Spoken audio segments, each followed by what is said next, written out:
Mitt Romney's excellent adventure. The broadcast begins in 10 seconds.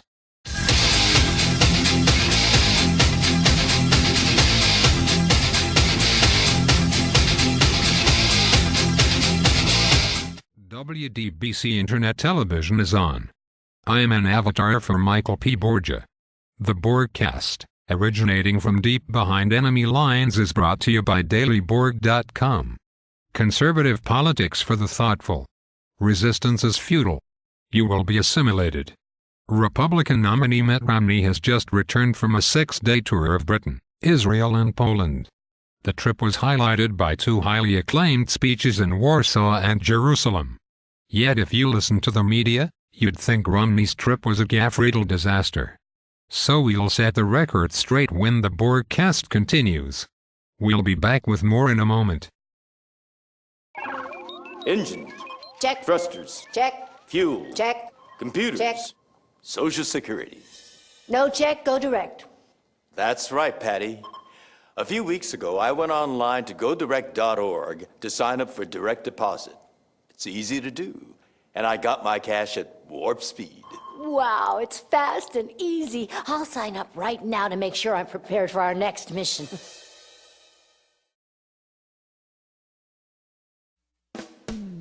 When you drive for a living, you buckle up every time, whether you drive one of these or one of these.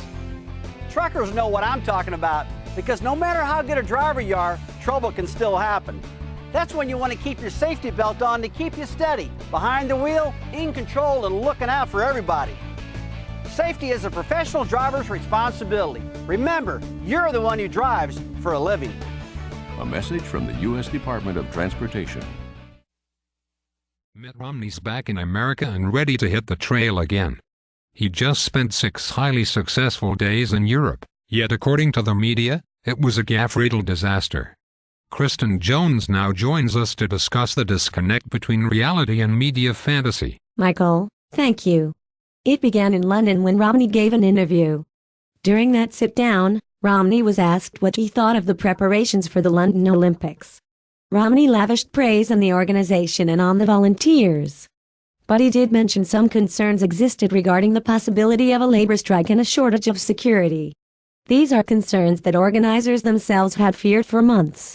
Yet by the time night had fallen after the interview aired, Fleet Street was in an uproar and liberals back home were gloating over the alleged gaffe. We say alleged gaffe because what Mitt Romney spoke was something unusual for a politician, the unvarnished truth.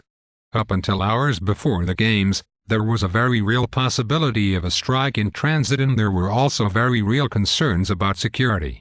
So many concerns, in fact, that troops returning from Afghanistan were being used to supplement security forces. Added to that, just a day later, as NBC's coverage of the games began, retired news anchor Tom Brokaw mentioned the very same concerns. Oddly enough, no one accused Brokaw of a gaffe. Then Romney was off to Israel. Romney's Israel speech was designed to highlight critical differences between himself and Mr. Obama. The uproar here came when Romney compared the standard of living of an average Israeli to an average Palestinian and stated that the difference was due to culture. Romney was spot on right. If he made any mistake at all, in his comparison, he shortchanged the per capita income of Israelis and made Palestinians seem much richer than they are. Romney made it appear that the income gap between Israelis and Palestinians is about 2 to 1. In fact, it's more like 20 to 1. The fact of the matter is that culture does count. For centuries, the Arabs that we call Palestinians have been pushed from one part of the Middle East to another.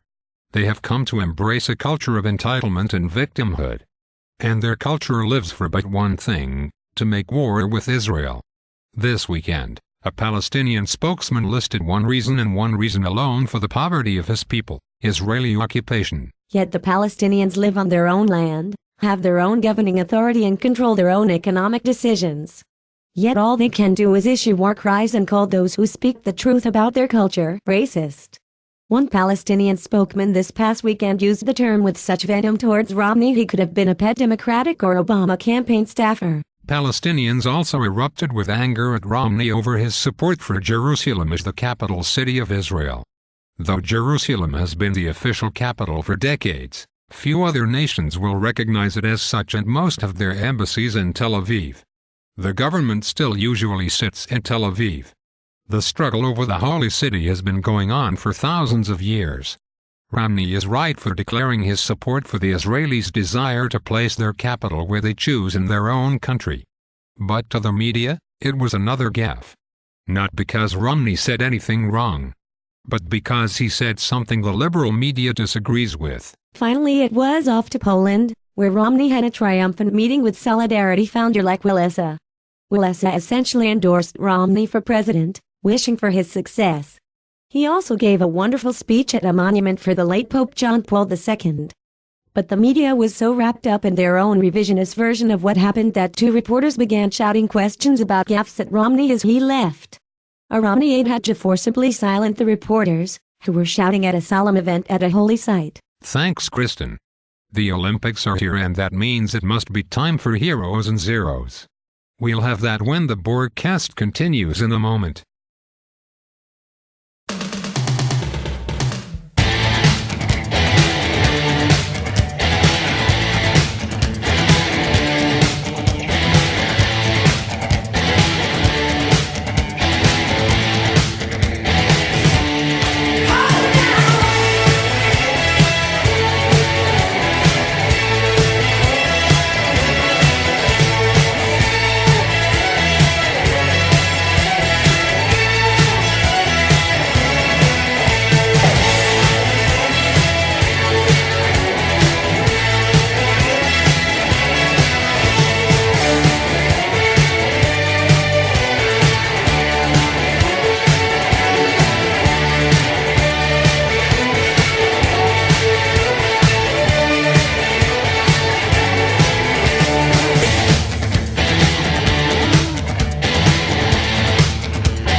Yesterday in London, Michael Phelps added a silver and a gold medal to his collection. That gives him an all-time record 19 medals over for Olympic Games. He is now the most decorated athlete in Olympic history, and for that, Michael Phelps is a hero. Meanwhile, an athlete who's won far less decided to shoot her mouth off, or at least her cell phone off, at someone who has won the big prize. Hope Solo twittered a blistering tirade at Brandy Chastain. Solo was goalkeeper for the U.S. team that lost the World Cup last year. Chastain famously scored the penalty kick goal that clinched a World Cup for the U.S. women's team a decade ago.